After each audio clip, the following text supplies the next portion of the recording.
Dicho esto, vamos a hablar de las elecciones en Brasil, muy reñidas, 4 o 5 puntos a favor de el señor Lula da Silva. Es increíble, profe, porque he visto que en lo que es el centro y sur, incluyendo allí Río de Janeiro, se pinta de azul, y el norte, el noroeste, toda la parte norte, se pinta del color del PT. Rojo. Sí, sí. Rojo y azul. Sí, rojo y azul. Rojo y todo, claro, todo rojo y azul. Digamos, no hay intermedios. No, Es llama un la atención, escenario, sí. un escenario de balotage, pero en primera vuelta. En primera vuelta, En sí. primera vuelta se tiñe de todo Brasil de rojo y azul, extremadamente polarizado, y esa es la explicación de algunos errores en las encuestas. No así en la... Yo decía, anoche puse un tuit que no decía la gran cosa, ver, profe, no decía la gran no cosa, te leí más ayer. allá gran... No vale la pena, te lo cuento.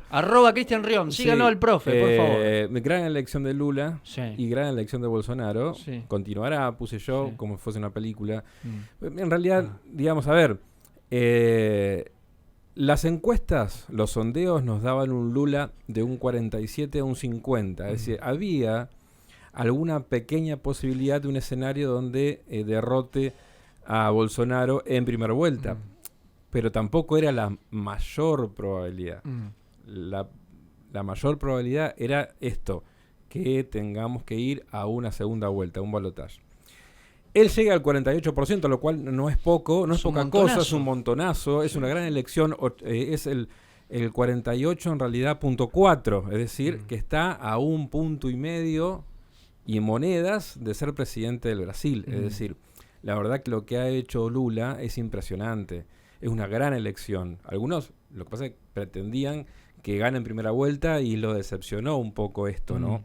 De todas maneras, es una gran elección de una persona que viene con muchas dificultades a nivel personales y a nivel político, digamos. Una persona también que es mayor, digamos, ya tiene sus años, pasó por la cárcel, con una imagen, con un desprestigio notable en los últimos años, y que se pudo sobreponerse a todo esto y llegar a esta instancia. Es decir, en conclusión, Lula no defraudó e hizo una gran elección.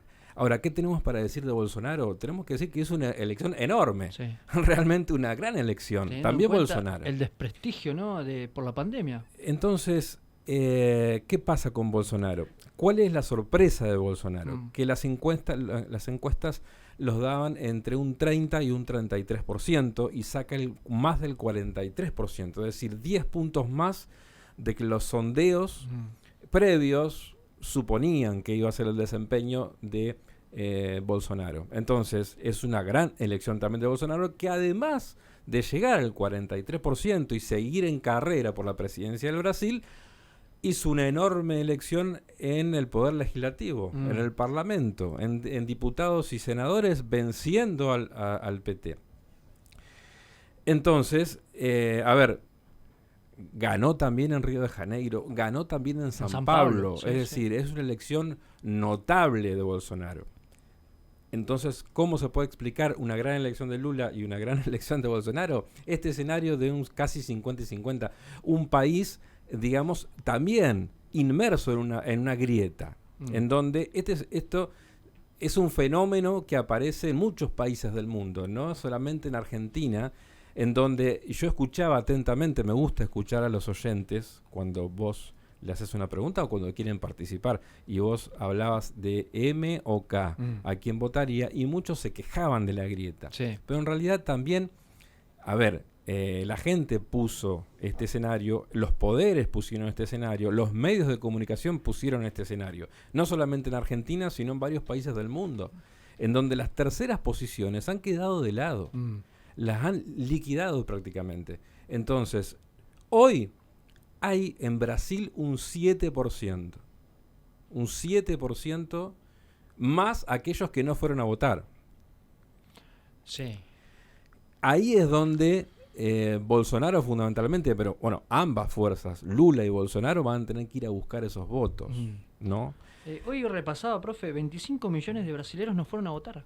Es un montonazo. Es un montonazo, pero ¿cuál es el porcentaje de los que fueron a votar? O sea, yo tengo el número que hay un 20% que no fue a votar, por ejemplo, en un sistema que es obligatorio. Sí. Es decir, pero tampoco, A ver, si bien algunos puntos más van a ir a votar, porque siempre en escenarios de balotaje la gente va porque vota en contra de, se moviliza, sale de la comodidad de su casa para ir a votar para que no gane determinado. Es decir, tanto habrá apoyo para Lula como habrá apoyo también para Bolsonaro en estos puntos de los que no fueron a votar.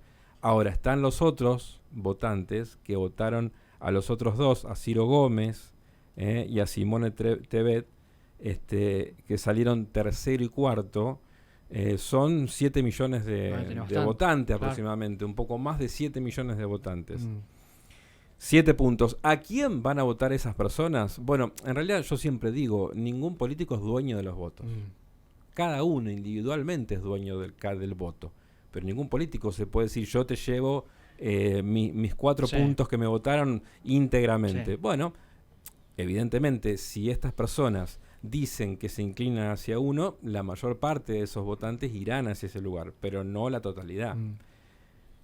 Claro, no es un 100%. Sí, por ejemplo, Simone Tebet diga, bueno, apoya a Lula, ponele. Simone Tebet, bueno, ella, los puntos principales en cuanto a las propuestas de campaña, de lo que piensa, de lo que tiene que ser Brasil, se inclinaría más hacia Lula. Es decir, ahora ella pidió unas 48 horas para poder definir, en realidad que ella ya lo tenía definido, pero que tenía que hablar con sus fuerzas políticas que la acompañaron y después darlo a conocer. Ella habló de educación, ella habló de ecología, de deforestación cero, el rol de la mujer también. Bueno. Se sintió atacada muchas veces por Bolsonaro y su misoginia, digamos. Bueno, entonces tocaste 3 puntos que lo dan más Lula que más Bolsonaro. Cerca a Lula que a Bolsonaro. Ahora, esperemos a ver qué pasa, porque la política nos da sorpresas. Sí. Todo indicaría que Simone estaría del lado de Lula. Y después un histórico, Ciro Gómez, digamos, que también una persona del socialismo, que ha competido, digamos, con Lula por un espacio. Lo criticó mucho Gómez a Lula, pero porque yo creo que estaba compitiendo se sentía compitiendo en el mismo espacio. Ah, ok. Entonces, con lo cual uno podría pensar que no irían esos votos, o ese pensamiento. Esos votos no irían a Bolsonaro. Es decir, no solamente que Lula está a 1,5 puntos de llegar a la presidencia de la nación, sino además que estos votos, en su mayoría, entiendo yo, irían hacia Lula. Bueno, Lula le saca 5 millones de votos. Sí. 5 millones. Bueno, tenés ahí, entre los dos tenés 7. Es un número, más toda la gente que... Más lo que no votaron. Si la gente vota igual, más todo lo que nos votaron... A ver, todo indicaría que el próximo presidente en Brasil va a ser Lula da Silva. Ahora, está el final abierto. Sí, claro. Digamos, yo no tengo la bola de cristal todavía. El día que la tenga, avísenme, hacemos algunos negocios. Sí, me encantaría. Jugamos a la lotería, nos hacemos alguna cosa. Y esto es ciencias sociales, digamos, esto es los comportamientos del ser humano. Bueno, por eso, ahora van las preguntas, profe. Sí. ¿Por qué lo votan a Bolsonaro teniendo en cuenta que en pandemia se manejó mal, murieron más de 700.000 brasileros y brasileras? Exactamente. Fue, digamos, cada 100.000 habitantes el peor número a nivel mundial, lo cual esto es una tragedia. Es una persona que se expresó desde el punto de vista homofóbico, misógino, tuvo comportamientos muy fuertes, expuso las armas como elemento también ideológico. Es una persona muy controversial. ¿Por qué crees que lo votó el brasilero y la brasilera? ¿Por qué crees que llegó a ese 40 y pico de puntos? ¿Por qué no lo querían a Lula? ¿Por qué no había otra cosa y me apoyé ahí? Mira, Pipa, y me dirijo, por supuesto, a todos los que escuchan, ¿no? Y yo creo que tienen que ver con una economía que no está tan mal, que no salió mal de la pandemia, números acomodados, digamos, y además lo que siempre se juega en estos casos, que es el miedo al otro. Oponerse a un candidato que en el mismo debate donde se centró Bolsonaro es acusarlo de corrupto a Lula todo el tiempo, digamos, decir, este es un corrupto. le gusta mucho llamarlo a Lula como ex convicto. Entonces vos estuviste preso. Jugó con eso. Ex convicto. Ahora, hace horas, digamos, dijo, ustedes pretenden de que Brasil termine como Venezuela o como Argentina, y también nombró a Chile y a Colombia, es decir, el giro a una supuesta izquierda, digamos, porque tenemos que ver bien en cada caso realmente si Boric es de izquierda o si Alberto Fernández es de izquierda, digamos. Pero bueno, es otra cuestión. Pero para los ojos de Bolsonaro y sus seguidores, sí lo son, digamos. Entonces decir, bueno, no podemos caer en esto. El miedo a la izquierda corrupta, digamos, que va a ir en contra de los valores supuestos que maneja la derecha brasileña, digamos, ¿no? Supuestos valores, digamos, ¿no?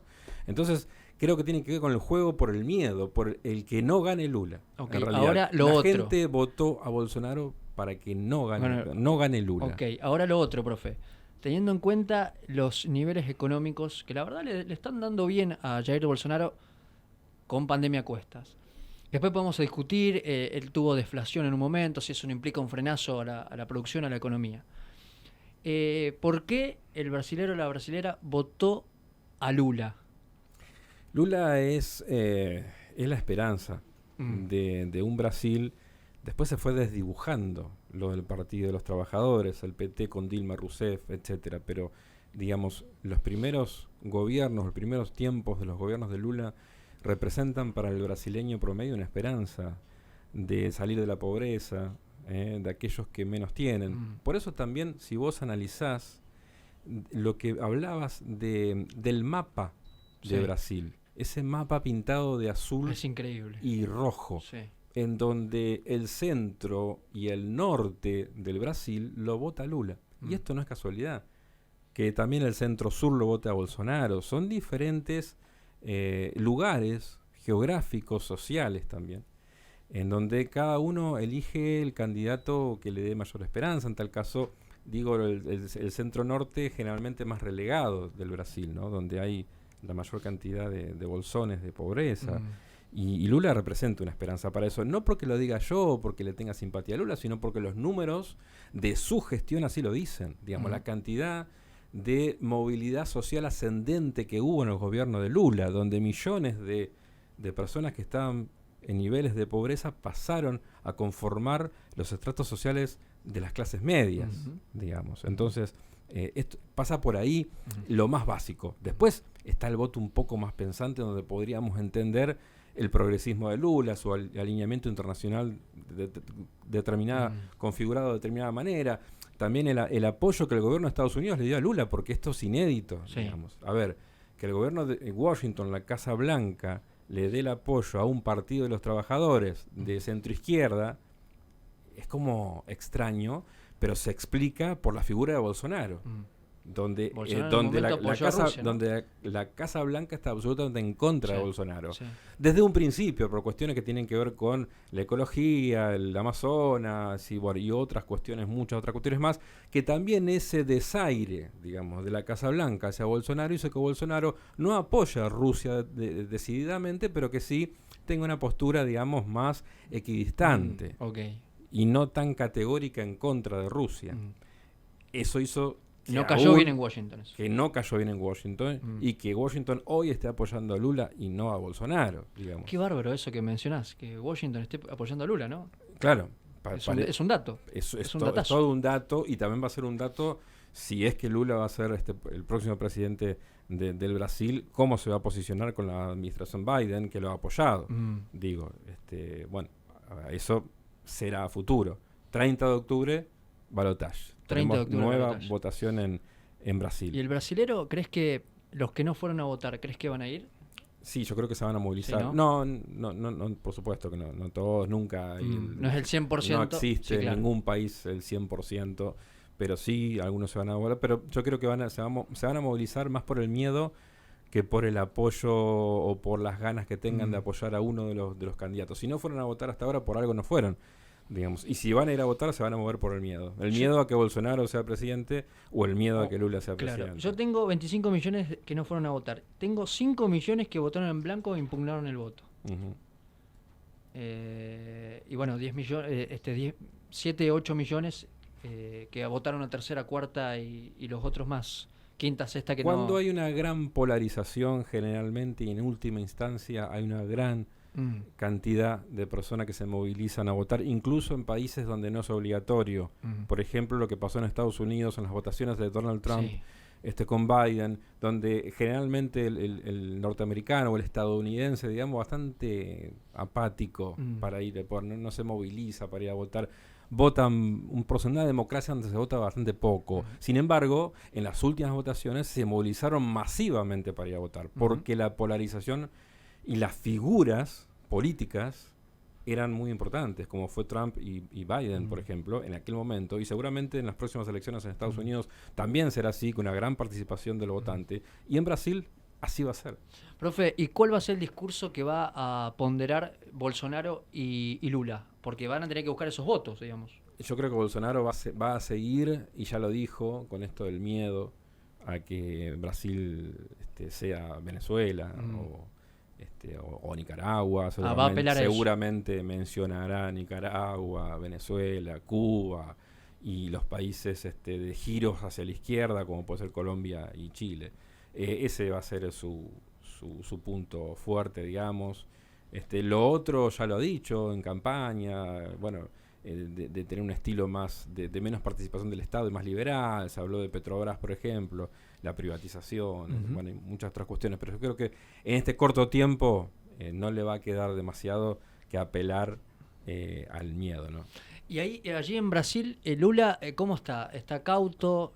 No, ¿está efusivo? ¿Cree que está confiado? ¿Cómo se ve desde el punto de vista internacional? No, está...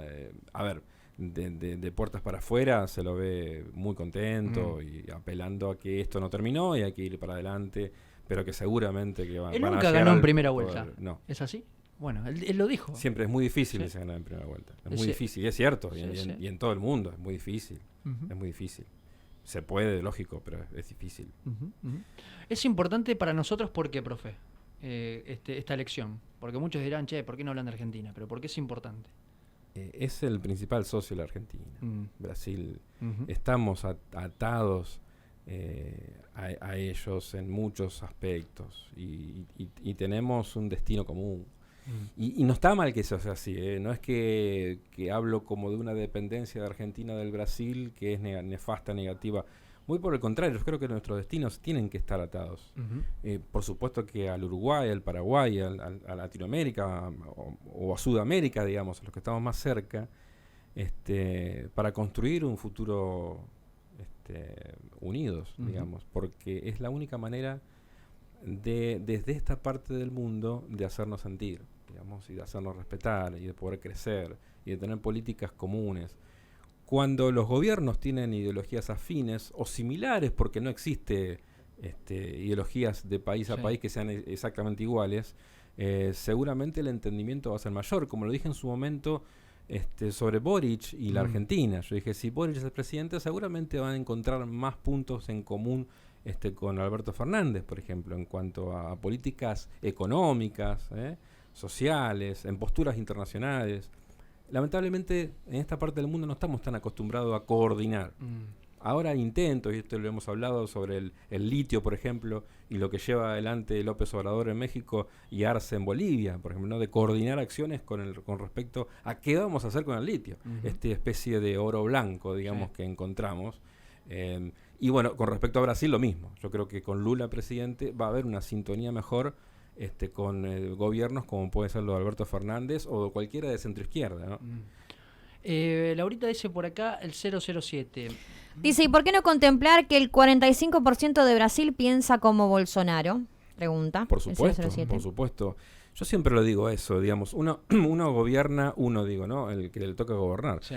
Gobierna para todo el país, no gobierna para el 50 que lo votó. Hay un 45 que no, un 49, porque en el escenario de balotaje termina siendo muchas veces ajustado a un 52, 55 contra un 45, un 50. Es decir, tenés una oposición. Además, otra cosa, el Parlamento brasileño, controlado por las fuerzas de Bolsonaro, Río de Janeiro y San Pablo. Por eso, cuando comencé, digamos, este análisis, digo, es muy importante lo que ha hecho Bolsonaro, y también Lula tiene que entender que no son por las virtudes propias de Bolsonaro, sino que son por los errores cometidos por el propio sector del Partido de los Trabajadores y sus aliados en el pasado.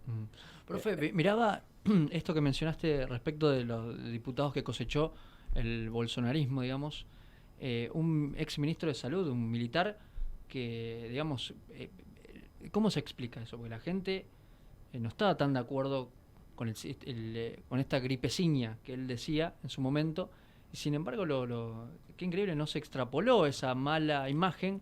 Esto yo creo que pasa cuando a uno o a las personas le exigen votar entre uno u otro, blanco o negro, ¿no? ¿Qué había? ¿No había oferta positiva del otro lado? Es un poco y un poco, son ¿no? escenarios...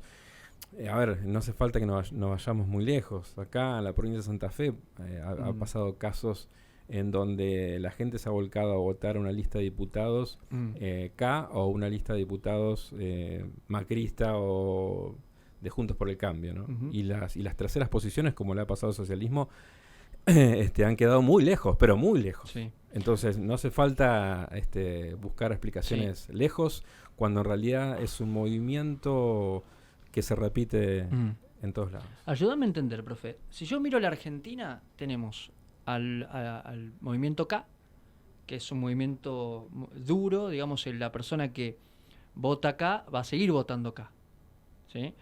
Después podemos ver el votante M, que a lo mejor cosecha seguidores como consecuencia de aborrecer a los K. Exactamente. ¿No? Entonces, no es el votante puro, no es el K puro en este caso. No, incluso, a ver, dentro de los votantes que tiene Macri o puede tener, en realidad mucha gente no coincide ideológicamente con las políticas que puede llevar adelante la derecha en Argentina. Okay. No coincide, pero que no se va a permitir nunca votar por el peronismo o por el sector K, por toda esta cuestión, digamos, y lo que pasa también con Lula en Brasil. Eso te toda iba a esta cuestión de la corrupción, digamos, ¿Crees que hubo voto castigo? Desmaneje, por supuesto, ni hablar. Y hay algunos que se permiten ir y venir, por supuesto, ¿no? Quizás algunos que votaron a Macri lo votaron a Alberto Fernández, porque Alberto Fernández con otra imagen distinta. Después lo que pasó en el transcurso, digamos, de la gestión de Alberto es para discutir en otro momento. Pero digo, en un primer momento, bueno, Alberto era considerado por mucha gente como un moderado, digamos, que incluso había criticado mucho a Cristina y al sector de Cristina, ¿no? Profe, lo has explicado bárbaro. Aplauso para el profe. Gracias, profe. Bueno, muchas gracias. El profe Cristian Rion con nosotros, con lo que ha pasado en Brasil. Impresionante. Así. Hay muchas cosas en todo el mundo, muchas noticias, no solamente lo de Brasil, pero bueno, nos debíamos unos cuantos minutos para hablar de nuestros hermanos brasileños. Muy bien. Gracias, profe. Muchas gracias. Por favor.